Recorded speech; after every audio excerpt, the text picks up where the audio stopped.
The wind sang a low, mournful carol through the skeletal branches of the pines that guarded the edge of the garden. Snowflakes drifted lazily, each one a tiny crystal lantern that illuminated the world in a muted, frosty glow. It was the night before Christmas, and while the human world nestled in its warm hearts, a different kind of battle was about to unfold in the heart of the garden's winter wonderland. "All right, troops," barked a stout, evergreen spruce, its needles dusted with a fresh powder of snow. It stood like a general, its bark scarred by countless skirmishes. "The North Pole seed vault is just beyond the frost line. If those undead grubs get a hold of the evergreen seed, there'll be no Christmas cheer left to warm the world. We cannot let that happen." A murmur rippled through the ranks of the plant defenders. At the front, a sprig of mistletoe swayed, its tiny white berries glistening like polished ornaments.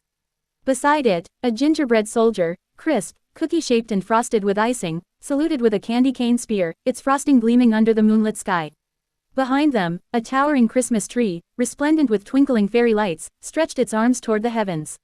Its garlands draped like golden serpents, and at its base, a choir of poinsettias sang a muted hymn, their scarlet leaves swaying in rhythm with the wind. From the opposite side of the garden, a thin, shivering mist curled around a cluster of snowdrops. They were the frostbite ferns, whose frigid breath could freeze the very marrow of a moving target. Their leaves trembled as they prepared to unleash a blizzard of icy spores. "All right," the spruce said again, voice resonating through the still air. "Fireball tulips, ready your flame.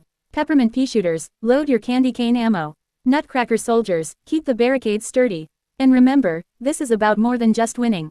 It's about keeping the spirit of Christmas alive, for every child who believes in miracles." The plant army responded in unison, a chorus of rustles, clinks, and the soft pop of a fire bloom igniting. The garden seemed to breathe. The snow glittered like a sea of diamonds, and the air itself vibrated with anticipation. Across the garden, a low, guttural growl rose from the frozen ground. Shadowy figures emerged, their silhouettes grotesquely illuminated by the faint light of the stars. It was the zombies, but not the ragged, brain-hunting types that roamed the undead plains. These were holiday-themed zombies, each wearing a tattered Santa hat, a shredded reindeer antler, or a frayed wreath around their necks. At their fore, a hulking zombie named Krampus lumbered forward, a coal-black beard tangled with frostbite, his eyes glowing an eerie, crimson hue. He clutched a broken candy cane, twisted like a jagged scepter. Beside him, a sleigh-bound walker dragged a rusted sled, laden with broken ornaments that clanged ominously as he shuffled. "Mwahaha," bellowed Krampus, his voice echoing like a storm through a canyon. "The evergreen seed will be ours. Then we shall snuff out the very heart of Christmas. No more carols, no more gifts, only endless, cold, soulless night." The garden fell silent, save for the crackle of flame from the tulips and the quiet whisper of the frostbite ferns. The battle was about to begin. The first wave, the peppermint pea shooter, a stout, green-stemmed plant with striped red and white leaves, rolled forward, its pistils poised like a Christmas cannon. With a deep breath, it expelled a stream of peppermint-scented peas, each one shimmering with a faint, frosty bloom. The peas struck the first wave of zombies. A caramel-coated zombie staggered, his sugar-coated limbs melting under the cool assault. The peppermint's menthol froze the caramel, turning it into a brittle, crunchy shell that shattered under the zombie's own weight. The creature let out a guttural moan as it crumbled, its mindless hunger satisfied only by a brief, icy pain. The fireball tulip, a vibrant orange blossom, its petals flickering like tiny torches, unleashed a wave of fire, a curling inferno that licked the frosty air. The flames leapt toward a candy cane zombie, its body made of brittle peppermint sticks and sugary goo. As the fire reached him, the sugar melted, turning the zombie into a sticky, dripping mess. A gingerbread soldier, his frosted armor glinting, swung his candy cane spear with precise, rhythmic thuds. He struck Merry Mouth Zombie, a grotesque creature whose jaw perpetually chattered like a broken music box. The soldier's spear lodged deep into the zombie's jaw, shattering it into crumbs that fell onto the snow, dissolving into a sweet, festive scent. "Hold the line," shouted the spruce, his bark cracking with each order. "Frostbite ferns, unleash the blizzard."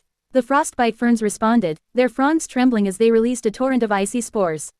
Snow swirled, thickening the air, freezing the ground beneath the remaining zombies.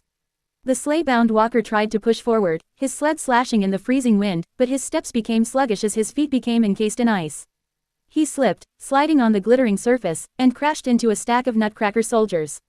The nutcrackers, hardwood soldiers carved with intricate designs, held firm. Their wooden bodies, reinforced with steel bolts, absorbed the impact as the walker's sled snapped in half. The nutcrackers, wielding tiny hammers, pounded at the zombie's shins, cracking the icy armor that covered his limbs. The walker let out a guttural roar as he fell to his knees, his mindless eyes turning dull. But the true threat still loomed. Krampus, his cold dark beard dripping with frost, advanced with a terrifying, unrelenting stride. His eyes, blazing crimson, locked on the towering Christmas tree. The night's darkest hour. The tree, its ornaments glimmering in the dim light, reached deep within its bark, summoning a scent of cinnamon that floated through the garden. The fragrance wrapped around the plants, bolstering them with a warm, comforting aura. Krampus raised his broken candy cane, chanting in a guttural tongue that made the wind shudder.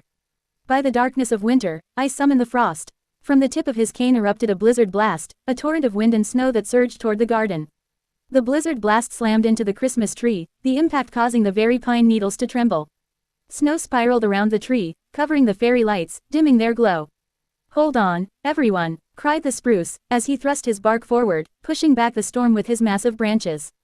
"We need a plan, fast." From behind the tree, a small, unassuming sprig slipped forward, mistletoe sprout. Its tiny leaves glistened with a silver sheen, and its berries pulsed with a faint, mystical light. In its center, a single, luminous droplet hung, a drops of Yuletide, infused with ancient holiday magic. Mistletoe sprouted forward, its vines spiraling around Krampus's legs. The vines tightened, their tendrils imbued with the spirit of Christmas, causing an almost audible sigh of surprise to emanate from the zombie. The vines glowed brighter, and a burst of frozen mist erupted from the sprout's heart, enveloping Krampus's torso. Krampus shivered, his coal-black beard turning a frosty white as the mist seeped into his flesh. He let out a guttural howl, his crimson eyes flickering, as the ancient magic of the Yuletide flowed through his veins.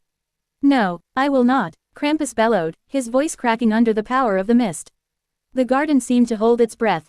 The frostbite ferns, taking advantage of the distraction, launched a final wave of icy spores, which swirled around Krampus, forming an ice cage that locked his movements. The peppermint pea shooter, seeing the moment, expelled a series of peppermint-coated seeds that crashed into Krampus's frozen armor, shattering it in a burst of minty vapor and crystalline shards. The shards pierced his chest, and a bright, green spark, indicative of the evergreen seed's energy, flew outward, striking the North Pole seed vault, nestled deep within the heart of the garden. The vault, a hulking stone chamber encrusted with holly and wrapped in twine, began to pulse with life. Light spilled from its fissures like a sunrise over a snowy field. The evergreen seed, cradled within, glowed with an emerald brilliance, its aura radiating a warm, comforting glow. Krampus, now fully encased in a crystal of frost, let out a final, breathless gasp before his form collapsed into a pile of glittering snow and broken, tinsel-like fragments. His curse dissipated, and the darkness that had threatened to swallow the garden's spirit lifted like a weight being lifted from a weary chest. The dawn of Christmas. Silence fell over the garden, broken only by the soft rustling of leaves and the occasional crack of ice as it melted under the rising sun. The sky, previously a blanket of deep indigo, lightened to a pale, hopeful pink. The snow, now tinged with gold, reflected the first rays of dawn, as though the world itself had been reborn. The plants, exhausted but triumphant, gathered around the vault. The Christmas tree, now resplendent with glowing lights, swayed gently, its branches spreading wide like arms welcoming the world. "We did it," whispered the spruce, his bark softening, the lines of battle fading to a faint memory. "The evergreen seed is safe. Christmas will live on, thanks to each of you." The Nutcracker soldiers clanged together in a rhythmic cheer, their wooden bodies resonating with the joy of victory. The gingerbread soldiers high-fived, crumbs scattering like tiny fireworks. The frostbite ferns released a final gust of chilled air, turning the surrounding snow into a shimmering, glittering veil. At the center, the mistletoe sprout swayed, its berries now glowing brighter than ever. It released a gentle cascade of Yuletide droplets, each one descending like tiny stars, landing on the garden's foliage, imbuing it with a gentle, everlasting warmth. From somewhere beyond the garden's edge, distant laughter rose, children waking to the promise of Christmas morning. Their giggles floated on the wind, mingling with the soft chime of bells that began to ring around the towering tree. A gentle snowflake landed upon the tip of an ornament on the tree, and as it melted, it revealed a tiny, handwritten note: "Merry Christmas, dear garden guardians. May your branches stay ever green, and your hearts ever bright." The plants read the note, their leaves rustling in unison, as if singing an old carol. The garden had become more than a battlefield, it had become a beacon of hope, a living testament to the strength of unity and the power of the holiday spirit. Epilogue. A gift for the future. Months later, when the garden was once again bursting with spring's vibrant colors, the evergreen seed had sprouted into a magnificent sapling, its trunk sturdy and its leaves glistening with a faint, frosty hue, reminders of the night when the garden had stood against the darkness. The Christmas tree was repurposed each year, its branches trimmed and its lights renewed, serving as a reminder of the battle fought and won. The mistletoe sprout became a tradition, its berries collected each December and hung in households as talismans of protection, ensuring that the spirit of Christmas would never again be threatened by the undead. And every year, on the night before Christmas, the plants would gather, sing a soft hymn, and recount the tale of the Yuletide Siege. Children who ventured near the garden would hear whispers of the heroes, of the courageous peppermint pea shooter, the fiery fireball tulip, the steadfast spruce, and the gentle mistletoe sprout, who had saved Christmas from being swallowed by frost and fear. The garden, now a sanctuary of life and laughter, stood as proof that even in the coldest, darkest of nights, the light of unity and the warmth of love could melt any icy heart. And the zombies, they never returned. Some say the remnants of Krampus's cursed coal became the glittering snowflakes that fell each December, reminding all to cherish the magic of the season, lest it ever be lost again. Thus, the battle ended, but the story lived on, etched into the bark of trees, whispered in the wind, and sung in the hearts of those who believed that Christmas, like the evergreen seed, would forever stay alive in the most unexpected places.